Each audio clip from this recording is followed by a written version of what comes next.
Villes. Mr. Gary De Villes is an assistant professor and current chair of the Filipino department in Ateneo de Manila University Loyola Schools. He studied PhD in Media Studies in La Trobe University, Australia. His dissertation, Citizens, an interdisciplinary approach to sensing Manila, was the 2016 Nancy Millis Awards for Thesis of Exceptional Merit. Thank you, John. From Corrido to film Ibong Adarna as a Legion of Power. The growth of Tagalog language, together with the centennial celebration of Filipino film industry, merits a critical look, as films can be considered as language or ideology in itself, that either speaks to power or an apparatus that advances self-interest. It is not surprising that with the recent national election, a lot of candidates were former actors, as Roland said, or media personalities who have banked on their popularity for their bid in government positions. On the other hand, we have seen also how independent movies and documentaries recently have depicted the present government's scandal regarding extrajudicial killings, contributing to our greater awareness and education, allowing us to question this kind of power that is virtually unchecked and without regards for the marginalized. In this intersection of Tagalog language and film, I would like to look at the film adaptations of Ibong Adarna and how these films, to a certain degree, attest to the coexistence of these distinct and conflicting voices, which Russian formalists are using next slide, Mikhail Bakhtin, which he calls heteroglossia. I intend to call from this an ethical project that started way back with the early Ladino poets, okay, and then culminating with Ilustrado writers like Apolinario Bini, Emilio Jacinto, and so on and so forth. Though heteroglossia is very much part of Mikhail Bakhtin's work, my own reading of heteroglossia is informed too by Edward Said's concept of secular criticism, which is accordingly an active engagement with the world and its historical process that can only be made sense in collective struggle where various interests interact over particular sites of intensity and contested domains. But since heteroglossia becomes an open dialogue that occurs within our context or realities, it is also a site of struggle, contestation, where resolutions remain contingent, open to further negotiations. Film adaptations, therefore, no matter how far they depart from the original text, will always be considered as forms of negotiations, an active engagement with the world we live in. In this reading, we are less concerned with being accurate in interpretation than making sense of our reading within the horizon of our expectations and consciousness. Though heteroglossia is adequately seen and more aptly demonstrated in novels, film adaptations can be exploited in this case, since film's linguistic energy is equally comparable as more popular and less expensive than books or novels. For Bakhtin, all languages represent a distinct point of view, characterized by its own meaning and values. And for him, language is shot through with intentions and accents, and thus there are no neutral words. Even the most unremarkable statement becomes a taste, point of view, whether a profession, a party, a generation, and so on and so on. And because of this, Ibong Adarna becomes a very interesting text to study, primarily as a corrido. Okay, so if we're asking what are the popular disseminations of Tagalog, even before films, they're already being disseminated as corrido. So, and then adapted to films. Okay, I'll be talking only about actually one, Vicente Salumbides in 1941, but there are other adaptations by Pablo Santiago in 1972 with Dolphy, okay, and Tony Cruz, si Principe Abante, tanggihin ni Ibong Adarna in 1990, and then we have Johnny Manahan on TV, the Adarna Adventure in 1996, but I will not be able to discuss all these adaptations, for the interest of time. But what I'm going to do is to outline at least how we can see this as a form of dialogic imagination. All these texts are actually talking to one another. So, in as much as I'm going to, next slide, sorry. So these are the film adaptations that I have, that I intend, to discuss when I develop this as a paper. So, aside from this also, in as much as Ibong Adarna has been adapted to film several times, I still believe that we have not extracted the true potential of this text. What we know is that it's a required reading in our high school, and we are familiar mostly with the first part of Ibong Adarna. Sometimes this kind of familiarity with the text is a hindrance also, or a distraction to appreciating it simply because we have reduced it to formulas, or amusing student dramatizations, and fail to develop from it the criticality we badly need at this time. Strangely too, we fail to see or recognize that a lot of popular films, like Luis Villan's Tanging Yaman, next slide, Quinto's Anak, or Joel Lamang, Filipinas in 2003, can all be considered as Ibong Adarna intertext for me. Why? Because the titles of these movies are actually from songs and could have been easy, and at the same time, the narrative arcs of these adaptations, these movies are, very similar to Ibong Adarna. So, what is Ibong Adarna in the 19th century Tagalog? Next slide. Nationalist Bienvenido Lumbera says that Tagalog poetry can be summarized as developing from its primitive concreteness and specificity in the 16th century to the finer points of rhetoric, country love tradition of the 19th century, and lastly, irony of modernity in the 20th century. Tagalog language, together with other Filipino languages like Hiligaynon and Bisaya, had already gained a certain respectability in the 17th century. Pedro Chirino, who was of Spanish Greece, an historian who served as a Jesuit missionary in the Philippines, wrote in his Interseksyon that he found in Tagalog language qualities such as elegance, refinement, polish, courtesy of some of the languages of the world. So, working on the translation of Ave Maria, for example, Chirino said, there's the word Aba, which is obscure, but apparently has the force of salute, like the Latin word Ave, and then Bukod, which expresses diversity, distinction, singularity. Accordingly, the richness of Tagalog lies in its many synonyms and phrases, he said, and its polish and courtesy consists in not saying in Latin, as in Latin Ave Maria. And then there's also the word Ginoo, so Ginoo, Aba, Ginoo Maria. So in the 17th to early part, so that's Chirino saying that he found in Tagalog certain words that are used for respectability. So in the 17th to early part of 19th century, Tagalog poetry was moving away, according to Bienvenido Lumbera, from the earthiness of passion towards the refinement of Hussein Sisiu's language, so Jose de la Cruz. The change was prompted by the emergence of the new breed of natives, those who grew up in the towns, Manila, and were becoming, through the accumulation of wealth and attainment of whatever education was made available to them, more aware of their own economic and intellectual powers. These natives were reaching for respectability, which seemed to have become a requisite once a higher standard of living had been achieved. Respectability shied away from the language of the folk-rooted poetry, that remainder of the rural and agricultural origins. So, by this time, 1790, they were already moving from that kind of Tagalog sensibility. Dean Espans claimed that despite legislation prohibiting non-religious printed material from being shipped to the colonies from Seville,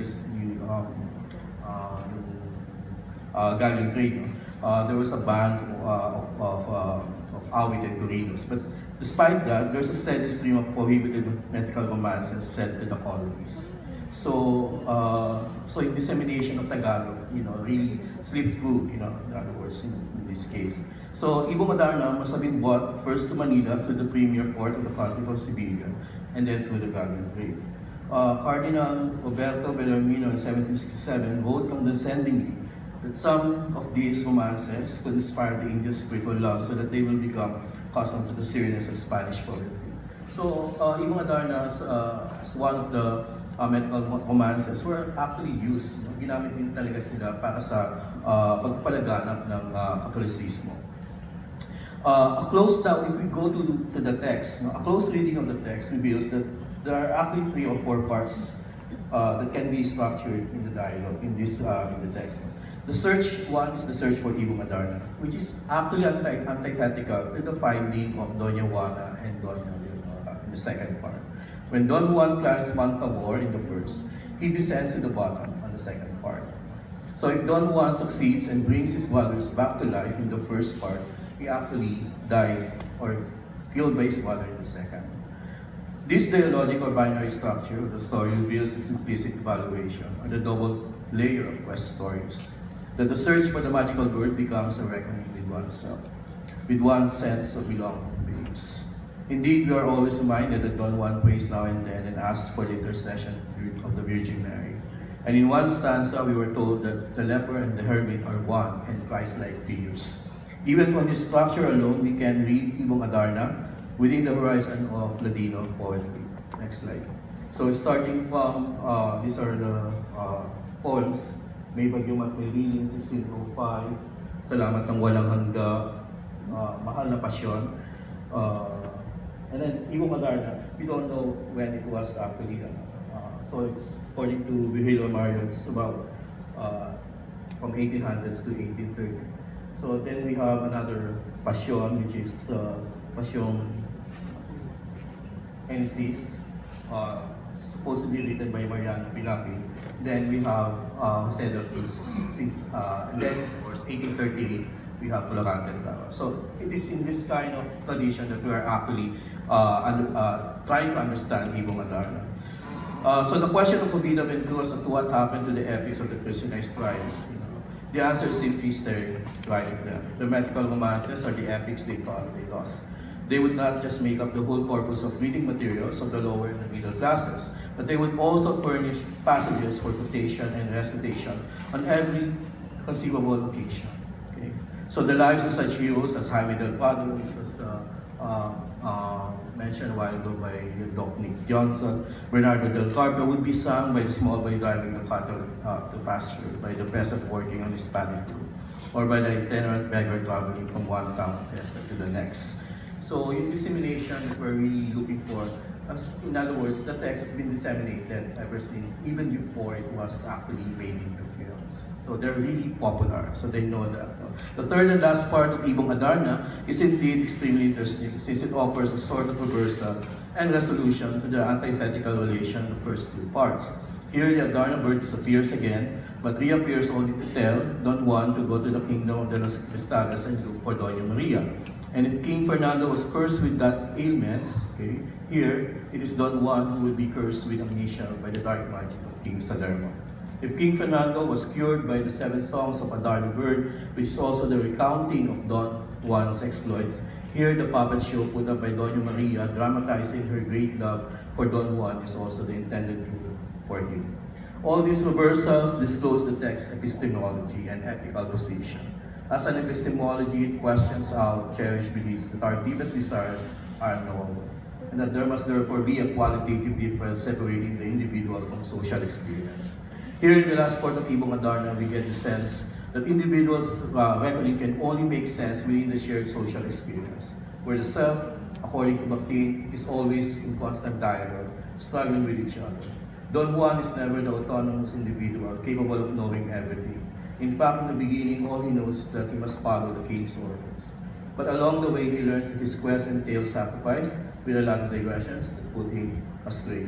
But because of his openness and humility, he succeeded, and then the seeming detours are just part of the whole saga of his discernment. They are shadows that prefigure his nemesis or weaknesses. Likewise, we can also see how this discernment assumes a positionality or ethical subject amidst rivalry or betrayal of king. Here, the last part of the text offers a resolution to overrated blood relations between Doña Maria and Doña Juana, who both have claims for Don Juan's affection.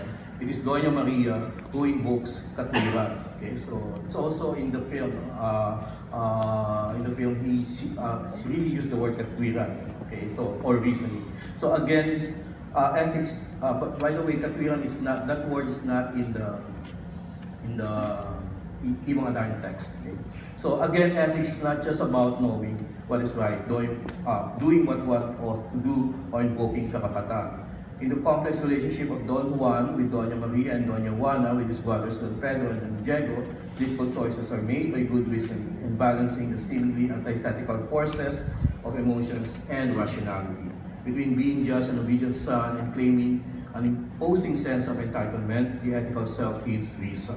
Katwiran then becomes the basis of all forms of sociality. Paternity is not automatic nor given. It is a project, something that we endeavor to work or hard toward, or endeavor or work hard. If in my Idiom at my reeling, next slide, we see the heroic struggle to end darkness of paganism with the light of faith in Ibong Adarna, Florante at Laura, and Noli Me Tangere. This light is transformed to enlightenment or katwiran, or in being to a struggle. It's not surprising that readers are enjoined to purge powerful emotions of fear and pity, question their natural affiliations, forge solidarity based on shared experience of suffering, sympathize and identify with the suffering hero. It is not by chance that these texts are all anachronistic and the setting is the wooded area, or the forest, which reveals also humanity's endless battle with its savagery, light against dark, enlightenment against selflessness. The dark forest is both the primeval side of consciousness and the promise of imminent transcendence. Lastly, about Vicente Salumbida's Ibong Adarna. So the promise, next slide, last slide, the promise of imminent transcendence will continue as the Corrido is actually adapted to films. But the film is an entirely different medium. It is distinct from stage plays and written text, though it may have performative and narrative elements of the two genres. And even though the readers of Corrido or audience of stage performances may have some commonality, the film viewer ultimately is a 20th century invention. For one, he does not reside in the village anymore, nor share the worldview of, nor their worldview. Basil Mojaves, who studied Linambay tradition in Valladolid, says the same thing about Linambay, that is like the awit and Corrido in Tagalog region. It is actually symbolic. It is a symbolic representation of peasant society. The socioeconomic conditions in Cebu at that time created a need for Linambay. It domesticates social conflict in the service of social order. People of different class origins participate in the whole production, whether as a performer or audience, and the whole nights of festivities in which these were performed become, in a manner of speaking, their ceremonial life. Okay?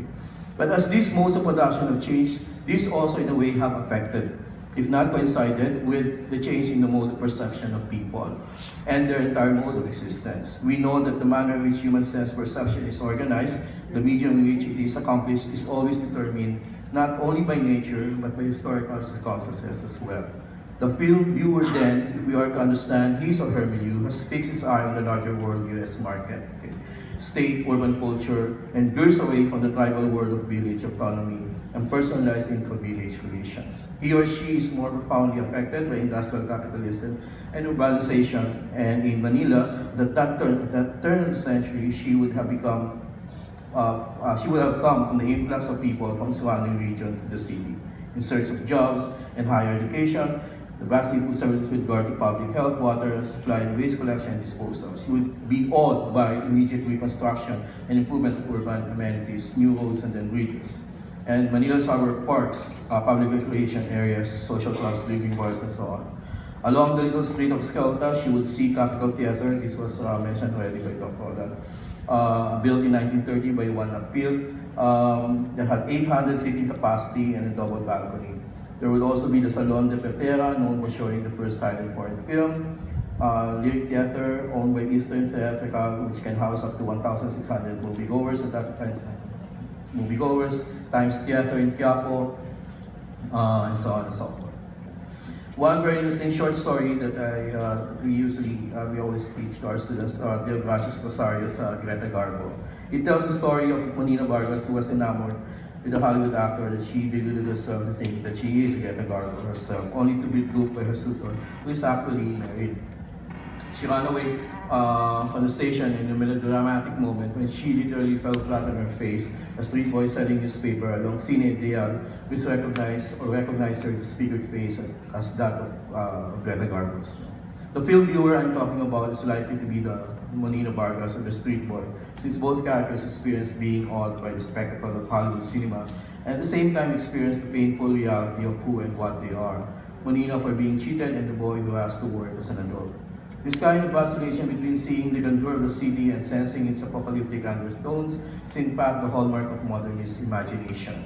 And Karl Marx would say that as production and consumption and human needs become increasingly international and cosmopolitan, the scope of human desires and demands too is enlarged far beyond the capacities of localities that resulted to unevenness, loss, inequality, and consequently its demise. So in this story, we have the corn woman and the poor boy, and they would constitute the vast numbers of uprooted poor that go into the cities, which would go almost magically and cataclysmically overnight.